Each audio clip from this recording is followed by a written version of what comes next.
This episode applies the Right Business First framework to a single composite profile from start to finish. The profile is fictional, but it is built from patterns that appear consistently across real people in similar situations. His name is Marcus. He has held a steady job for 11 years in operations and project coordination. He is not in financial crisis. He lives paycheck to paycheck, but the job is stable, and he has time before income from a business becomes necessary. He has roughly 20 hours per week available, split across evenings and weekends. There are no full-day blocks, no extended stretches of uninterrupted time. He does not need the business to produce income right away. He can operate for 12 months or more without a profit. But he has one condition that is not flexible. He will not spend money on the business before money comes in. No tools, no ads, no inventory. If revenue does not exist yet, the expense does not happen. That single condition shapes everything that follows. Before any business model is considered, the framework requires a complete inventory of constraints, 7 categories, each one populated with what is actually true for Marcus. Not all constraints filter equally. The framework separates them into 2 types. Hard constraints are non-negotiable. If violated, they produce real damage, financial instability, health deterioration, structural failure. They are not preferences to be worked around. They are elimination criteria. Marcus has 3 hard constraints: 0 startup spending before revenue, no managing others, not a preference, but a documented personal cost, and a fragmented schedule that makes any model requiring sustained focus blocks structurally incompatible. Soft constraints are real and shape structure, but they do not produce structural damage if adjusted. Marcus prefers asynchronous communication. He prefers minimal client interaction. These will influence which surviving models look most natural for him, but they do not eliminate categories outright.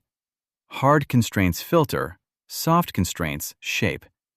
That distinction matters in every phase of the evaluation.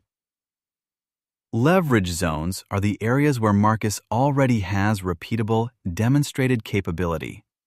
The framework does not invent these. It surfaces what is already there. These are not skills he wants to develop. They are skills he already has, already delivered, and can offer again without a ramp-up period.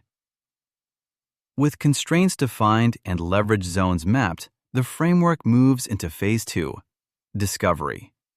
This is where AI enters the process. The constraint profile and leverage zones become the inputs to an AI prompt. Not a general question like, "What business should I start?" A structured prompt that specifies what cannot be violated and what already exists as usable capability.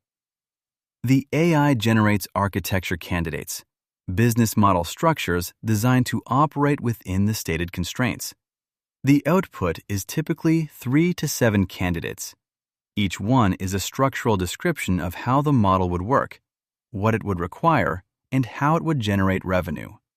These candidates are not recommendations. They are possibilities that have not yet been eliminated.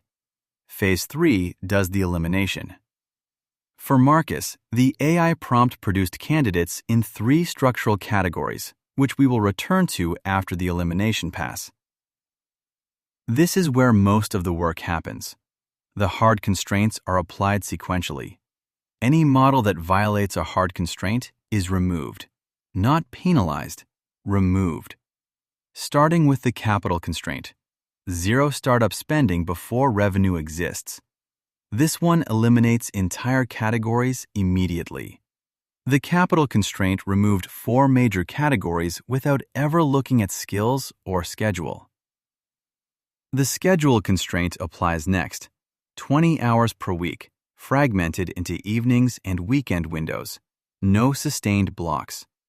The schedule constraint removed 3 more categories. The personality filter applies last among the hard constraints. Marcus cannot manage others without real personal cost. That is not a preference here.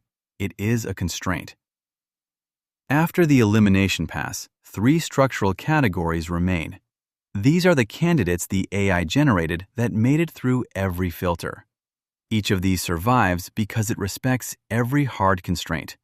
No startup costs. No managing others. Work that can be executed in fragmented evening sessions.